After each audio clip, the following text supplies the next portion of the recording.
ओम शांति। आज हम समझेंगे और देखेंगे कि अब इस सृष्टि पर बहुत ही जल्दी महापरिवर्तन होने वाला है और स्वर्णिम दुनिया आने वाली है।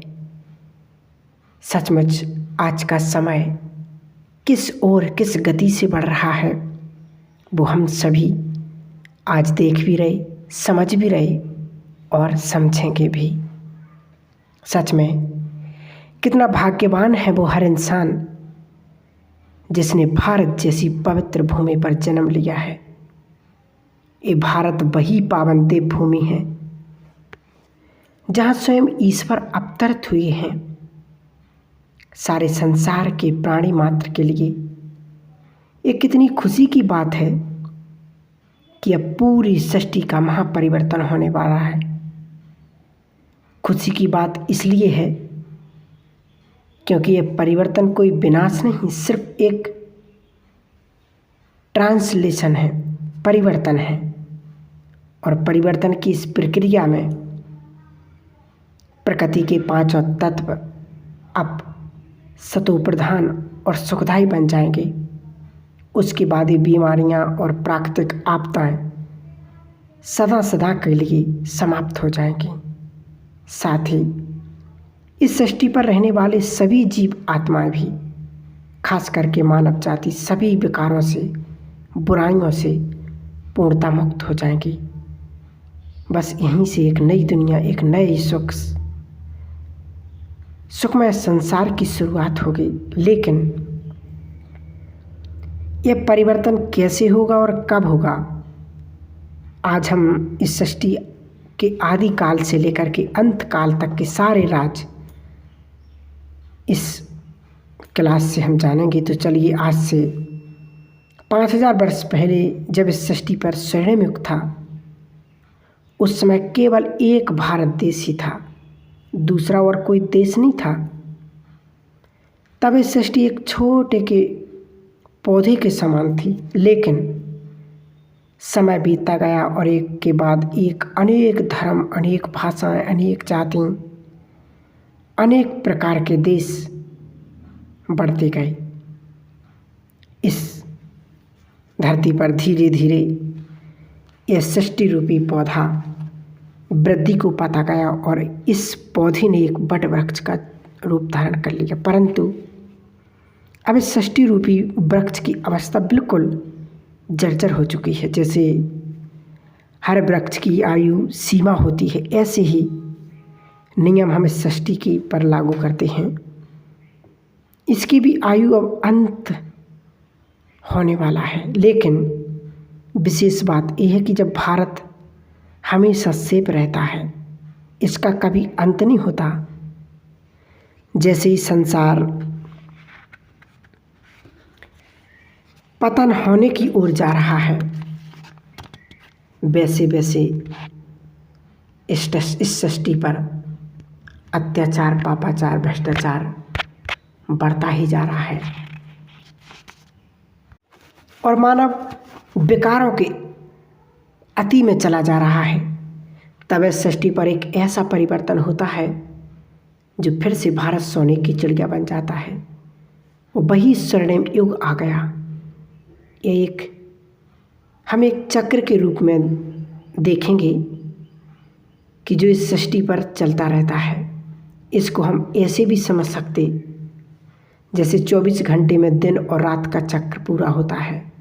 हर रोज़ सुबह होती, हर रोज़ दोपहर, शाम और उसके बाद रात हो जाती है। लेकिन रात के बाद पुनः सवेरा जरूर होता है।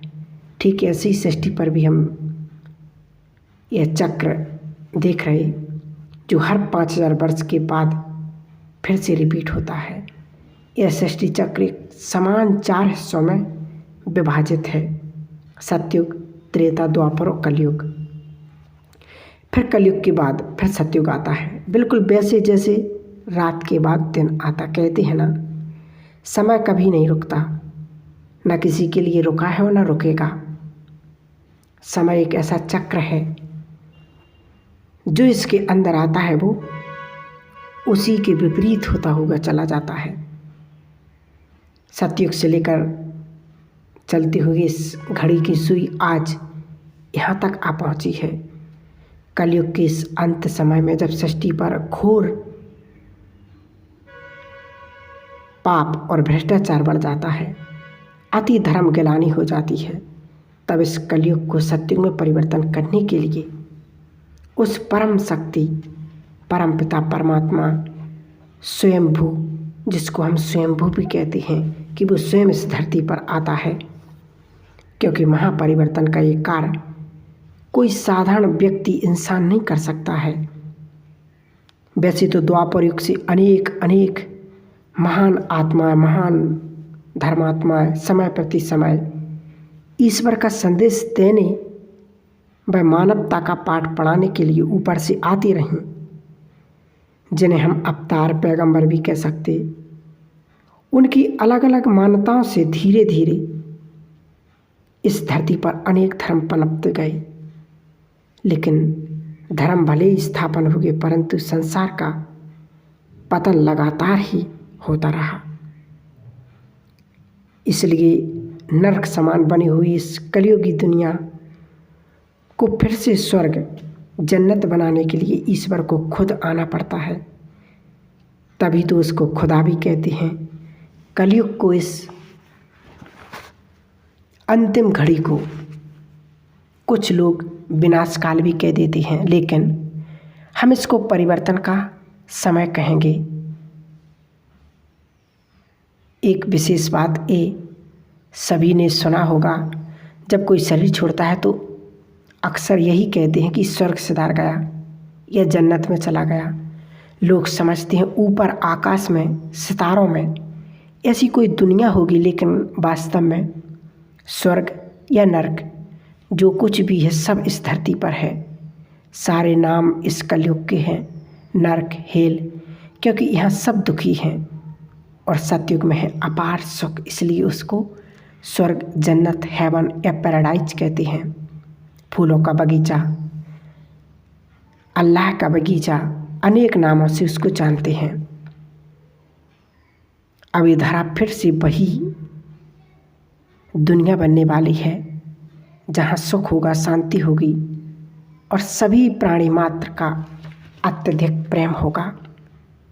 वहाँ दुख का तो नाम निशान भी नहीं होगा। हो सकता है अगर इतनी बातों को समझाते हुए भी अगर स्पष्ट नहीं होगा तो इस बात को स्वीकार ना करें, लेकिन अस्वीकार करने की भी तो कोई ऐसी वजह नहीं। देखें, अगर आप हिंदू हैं तो हिंदू धर्म के मुख्य ग्रंथ में स्वयं ईश्वर द्वारा उच्चारित एक मुख्य श्लोक है जो आप सबको याद होगा। उसमें है कि यदा यदा ही धर्मस्य ग्लानि भवति भारत, यानी जब जब धर्म की ग्लानि होती है, पाप बढ़ता है, दुख बढ़ता है, अशांति बढ़ती है, तब मैं इस धरा पर अवतरित होता हूँ और अनेक धर्मों का विनाश कर एक धर्म, एक सत्य धर्म की स्थापना करता हूँ। यदि आप मुस्लिम हैं तो कुरान में देख लीजिए, उसमें भी कितना स्पष्ट लिखा हुआ है कि जब क़यामत का समय आएगा तो अल्लाह स्वयं आकर सभी धर्मों को, जो कब्र दाखिल हैं, उन्हें निकालेगा और उनके कर्मों का हिसाब किताब लेगा। जिन्होंने अच्छे कर्म किए उनको अपने साथ जन्नत ले जाएगा। क्या आपको नहीं लगता कि वही महाभारत का यह अंतिम काल चल रहा है, जहाँ हर घर में लड़ाई झगड़ा, हर घर में महाभारत छिड़ी हुई है, भाई भाई एक दूसरे को मारने के लिए तैयार हैं। कितनी धर्म गिलानी हो चुकी है। विचार कीजिए, ऐसा कोई पाप कर्म आज बचा है? रह गया क्या? इससे भी ज़्यादा कुछ और होना है क्या? ऐसे समय पर भी भगवान नहीं आएंगे तो फिर कब आएंगे? सच तो यह है कि वो इस सृष्टि पर, इस धरा पर आ चुका है और अपना सृष्टि परिवर्तन का कार्य गुप्त रूप से कर रहा है। उसको पहचान कीजिए उसको जानिए। अब आते हैं सबसे मुख्य पॉइंट पर। हम जानेंगे कि ईश्वर कौन है, कैसा है, कहाँ आया है। वास्तव में वह जो परम सत्ता, वो निराकार है, अजन्मा है। भले एक बार वो इस सृष्टि पर आते हैं, परंतु हम मनुष्यों की भांति वो जन्म नहीं लेते, वो अवतार लेते हैं। उसका रूप कैसा है, तो वो वास्तव में ज्योति बिंदु परम परम पिता परमात्मा। इसलिए तो आज हम कोई भी धार्मिक कार्य करते हैं, सबसे पहले ज्योत जलाते हैं, क्योंकि वो ज्योति स्वरूप है। और वो आते कहाँ हैं, तो वास्तव में वो परमात्मा इस सृष्टि पर माउंट आबू की परम पवित्र भूमि आबू पर्वत पर वो स्वयं परमात्मा स्वयं भी सृष्टि पर आ चुके हैं। ब्रह्मा के माध्यम से नई सृष्टि की स्थापना कर रहे, ज्ञान योग सिखा करके आत्माओं को शुद्ध पवित्र बना करके अपने साथ ले जा रहे हैं। और उसका रहने का स्थान परमधाम है, जिसको कहते 3 लोकों से पार, 7वें आसमान से पार, वो परमधाम। और इसके बारे में हम आप किसी भी ब्रह्मा कुमारी आश्रम पर, सेंटर पर जाकर परमात्मा का परिचय, स्वयं का परिचय ले सकते हैं। ओम शांति।